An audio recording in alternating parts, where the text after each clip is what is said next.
Hello, this is Tina from Tina's Tea Time and Tina's Homestead Garden. I'm just showing you my patio during this January 25th, 2026 snowstorm in the Washington, D.C. area, Zone 7B. And this is out of my window. So I'm just sharing with you our snow, the storm that everybody rushed out to buy food for. I harvested my greens, my kales, my collards is normally right up in this area. Kale, collard, mustards, and my spinach. I usually have kale and collards over here.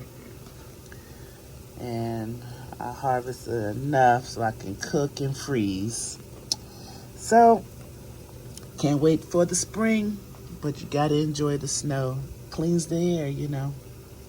All right, this is Zone 7B in Washington, well, Brandywine, Maryland. I ain't gonna say Washington, D.C., but in Maryland. So, be safe out there, everyone. Be safe. It's still coming down. All right.